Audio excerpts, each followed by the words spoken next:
दोस्तों, बाबा रामदेव का नाम आज कौन नहीं जानता। बाबा रामदेव की पहचान आज योग गुरु होने के साथ ही सफल बिजनेसमैन की भी है। पतंजलि संस्थान के संरक्षक भी हैं। बहुत कम लोग यह जानते होंगे कि आज का चमकता सितारा कभी गर्दिश में भी रहा है। गर्दिश भी ऐसी कि कभी दो वक्त के खाने को भी मोहताज होना पड़ता हो। कहते हैं ना कि वक्त किसी का गुलाम नहीं होता। कब किसकी बाजी पलट जाए और कब कौन अमीर से गरीब बन जाए और कौन गरीब से अमीर बन जाए, कहा नहीं जा सकता। पहले योग गुरु बनना, फिर पतंजलि जैसा ब्रांड बनाना और पतंजलि ब्रांड का देश में तीसरा सबसे बड़ा ब्रांड बनने की कहानी कारोबारियों के लिए काफ़ी प्रेरणादायक है।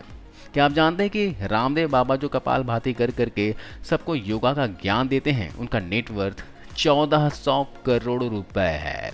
चलिए इन्हें शुरू से जानने की कोशिश करते हैं। आज जानते हैं बाबा रामदेव की सच्चाई। दोस्तों, बाबा रामदेव का पूरा नाम रामकृष्ण यादव है। अब रामकृष्ण यादव को अधिकांश लोग स्वामी रामदेव के नाम से ही जानते हैं। रामदेव जी योगासन व प्राणायाम योग में महारत रखते हैं। जगह जगह स्वयं जाकर योग शिविरों का आयोजन करते हैं। अब तक देश विदेश के करोड़ों लोगों को प्रत्यक्ष या फिर अप्रत्यक्ष रूप से योगा सिखा चुके हैं। रामदेव बाबा जी ने आज देश विदेश के लोग उनके पतंजलि की वजह से जानते हैं, पर उन्होंने पतंजलि से पहले योगा से अपना सफर की शुरुआत की थी। दरअसल रामदेव बाबा ने 8 साल की उम्र से ही योगा करना शुरू कर दिया था। ऐसा कहा जाता है कि उस वक्त उन्हें स्किन पर काफ़ी फोड़े फुंसी की समस्या हो रही थी, जिससे छुटकारा पाने के लिए उन्होंने योगा का रास्ता अपनाया।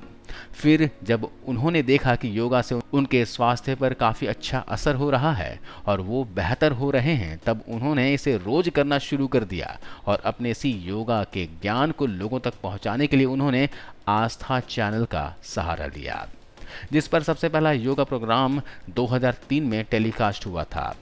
फिर देखते ही देखते इनके योगा प्रोग्राम्स इतने प्रसिद्ध होने लगे कि लोग उन्हें सिर्फ टीवी पर ही नहीं देखते थे, बल्कि उनके प्रोग्राम्स में लाइव जाकर योगा किया करते थे, जिसकी शुरुआत 2005 में तब हुई जब बाबा रामदेव की योग विद्या भारत में इतनी ज़्यादा प्रसिद्ध हो गई कि उस साल मुंबई के बांद्रा कुर्ला कॉम्प्लेक्स में उनके शिविर में आम जनता के साथ ही सेलिब्रिटीज़ ने भी हिस्सा लिया था, जिसमें अनिल कपूर, शेखर सुमन और हेमा मालिनी जैसे स्टार्स के नाम शामिल थे।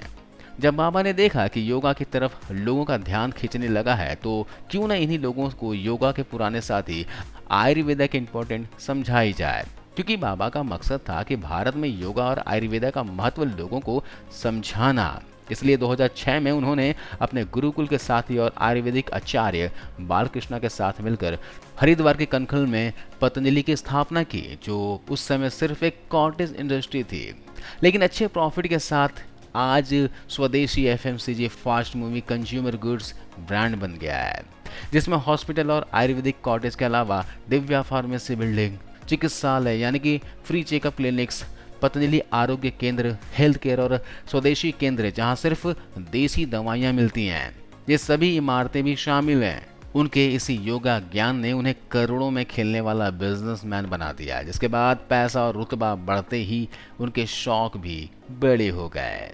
तभी तो रामदेव बाबा टीवी और स्टेज पर योगा का ज्ञान का प्रसार भले ही करते हों, लेकिन असल जिंदगी में ये भी अमीरों जैसे रहना ही पसंद करते हैं, और इस बात का सबूत हमें उनके कार कलेक्शन से मिलता है, जिनमें सबसे पहले आती है 77 लाख रुपए की लैंड रोवर इवॉक। लेकिन ऐसा बिल्कुल मत समझिएगा कि बाबा के पास सिर्फ एक ही महंगी गाड़ी है, क्योंकि इसके अलावा उनके पास जैगुआर XJL भी मौजूद है, जिसकी कीमत 1 करोड़ 10 लाख रुपए के आसपास है। और सिर्फ यही नहीं, बाबा के गैराज में इसके अलावा भी बहुत सी गाड़ियां मौजूद हैं, जिसमें बाबा शौक से घूमना पसंद करते हैं। हालांकि इनकी रईसी गाड़ियों तक ही सीमित नहीं है, बड़े लोगों की तरह ये भी अपने पैसे बढ़ाने में यकीन रखते हैं। इसलिए इन्होंने हरिद्वार से लेकर मुंबई तक की प्रॉपर्टीज खरीद ली हैं, जिनमें मुंबई में उनका 4 करोड़ रुपए का आलीशान घर भी शामिल है। इनके पास एक स्कॉटिश आइलैंड भी है, जिसकी कीमत 16 करोड़ रुपए है। यह आइलैंड 1.25 किलोमीटर में फैला हुआ है, जिसको लेने का मकसद बाबा उससे अपना पीस आइलैंड बनाना बताते हैं। अब जब विदेशों में जाकर इतना इन्वेस्टमेंट कर रखा है, तो जाहिर सी बात है इनकी लाइफस्टाइल भी बिल्कुल विदेशियों वाली होगी। बिल्कुल नहीं, क्योंकि बाबा रामदेव भले ही रईस क्यों ना हो, लेकिन जिंदगी एकदम सन्यासियों वाले ही जीते हैं। एक रिपोर्ट के अनुसार बाबा जी दिन में सिर्फ 2 बार ही खाना खाते हैं, इसके बाद किसी अनाज की ओर नज़र भी नहीं घुमाते और वो बस फल और जूस से अपना काम चलाना पसंद करते हैं। लेकिन बाबा भले ही खाना सादा खाते हैं, पर उनका जीवन सादा नहीं है, क्योंकि बाबा की जिंदगी किसी बिजनेसमैन से कम नहीं है। इसलिए तो उनकी सुरक्षा में 6 पर्सनल कमांडोज हमेशा तैनात रहते हैं। इसके साथ ही उन्हें सेंट्रल गवर्नमेंट की तरफ से भी जेड कैटेगरी की सिक्योरिटी भी मिली हुई है। और इन सब के अलावा भी उनके साथ हमेशा उनका पीए रहता है और उनका हर ऑर्डर नोट करता है। अगर किसी को बाबा से मिलना हो तो सबसे पहले अपना फ़ोन नंबर, नाम और मिलने का कारण बताना पड़ता है। इसके बाद ही तय किया जाता है कि वो इंसान बाबा से मिल सकता है या नहीं। अपने इन्हीं दिनचर्या के साथ बाबा का ज़्यादातर वक्त योगा सिखाने और अपने पतंजलि को और ज़्यादा घरों तक पहुंचाने की रणनीति में चला जाता है। लेकिन सोचने वाली बात तो यह है कि योगा गुरु जो सिर्फ अपने तन ढकने तक का कपड़ा पहनते हैं, आखिर उनके पास ये सब आया कहाँ से? ये जानने के लिए हमें चलना पड़ेगा समय से थोड़ा पीछे। जब बाबा ने आस्था चैनल पर योगा दिखाना शुरू किया था, जिसके बाद लाखों करोड़ों लोग उनके बताए योगा के नक्शे कदम पर चलते गए, जिससे उनकी लोकप्रियता भी और ज़्यादा बढ़ती चली गई। इसका नतीजा ये हुआ कि फ्री कैंप्स में एंट्री चार्ज लगने लगे। लोग 500 रुपये से लेकर 2100 रुपये तक के पासेस खरीद कर उसमें जाने लगे। इसका फ़ायदा बाबा को इतना ज़्यादा हुआ कि उन्होंने अपने कई कैंप्स में सिर्फ अपने 7 दिन के 75 से 80 लाख रुपए का प्रॉफिट कमाया था। लेकिन उनके इस मुनाफे का सिलसिला यही नहीं रुका, क्योंकि 2005 में नासिक में लगे कैंप्स में उनका यही लाखों का मुनाफा करोड़ों में जा पहुंचा था और उन्होंने अपने उस कैंप से 3 करोड़ का प्रॉफिट कमाया था। इस कमाई में बाबा की प्रसिद्धि में 4 चांद लगा दिए थे, जिसके बाद से आज भी लोग जब भी उनसे मिलने जाते हैं अपनी इच्छा के अनुसार एक मोटी रकम डोनेशन के तौर पर देते हैं। इसके बाद बदलते समय के साथ उनके मुनाफे का सिलसिला भी बढ़ता चला गया, क्योंकि उनके शिविर के पासेस पहले 500 रुपये से 1000 रुपये में मिल जाया करते थे। उसकी कीमत अब रॉ के हिसाब से कर दी गई है। मतलब कि कोई अगर आगे बैठना चाहता है तो उसे 50,000 रुपये के पासेस खरीदने होते हैं। बीच के रॉ के लिए 30,000 रुपये और बैक सीट के लिए 1000 रुपये। इसी तरह बढ़ते चार्जेस और लोगों के उनके योगा पर भरोसे के कारण बाबा ने कुछ ही सालों में 100 करोड़ रुपए का एम्पायर खड़ा कर दिया था। और फिर योगा में मिली इसी तरक्की का इस्तेमाल कर बाबा ने बिजनेस की दुनिया में कदम रखा, जहां उनकी तरक्की और उनके दिमाग को देखकर बड़े बड़े ब्रांड्स को उनकी नानी याद आ गई थी। क्योंकि योग सिखाने वाले बाबा ने योगा के बाद आयुर्वेदा का अपना रास्ता दुनिया को दिखाया, और ये रास्ता कोई दूसरा नहीं बल्कि पतंजलि का था, जो आज इतना बड़ा ब्रांड बन गया है।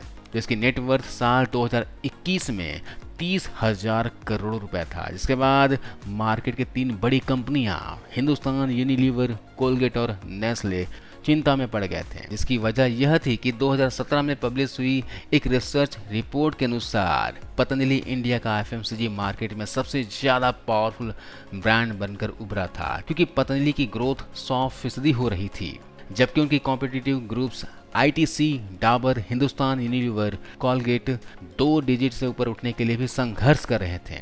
जिसके पीछे बाबा का अपना एक मंत्र था, लो कॉस्ट और स्वदेशी, जिसमें वो कम दामों में शुद्ध चीज़ों को बेचने का दावा करते हैं।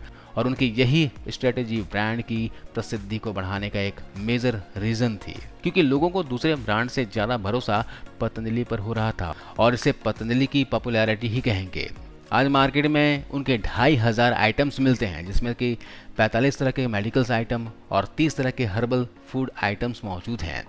अपने इन्हीं आइटम्स को और ज़्यादा घरों तक पहुंचाने और अपनी कमाई को बढ़ाने के लिए पतंजलि ने अब रिटेल चेन्स जैसे कि future group, Reliance retail, hyper city और स्टार बाजार से टाई अप कर लिया है। लेकिन इतनी शानो शौकत और कमाई के बाद भी सब कुछ बाबा रामदेव का होते हुए भी उनका नहीं है, क्योंकि उन्होंने सब कुछ असिस्टेंट कम दोस्त और पार्टनर आचार्य बालकृष्ण के नाम पर रखा है। इसलिए तो आस्था चैनल, जो कि वैदिक ब्रॉडकास्टिंग के लिए हुआ करता था, उसमें 99.9% शेयर्स बालकृष्ण के हैं, जिन्हें सिंपल लैंग्वेज में बाबा का राइट हैंड भी कहते हैं। इतना ही नहीं, अगर हम पतंजलि की बात करें तो जिसकी नींव रखने में सबसे बड़ा योगदान बाबा का था, उस पतंजलि में भी बाबा रामदेव ने 94% हिस्सा आचार्य बालकृष्ण को ही दिया हुआ है। अब सोचने वाली बात तो यह है कि आखिर क्यों बाबा ने अपनी प्रॉपर्टीज अपनी फैमिली को ना देकर उसे आचार्य बालकृष्ण को दी है। आज इस वीडियो में बस इतना ही।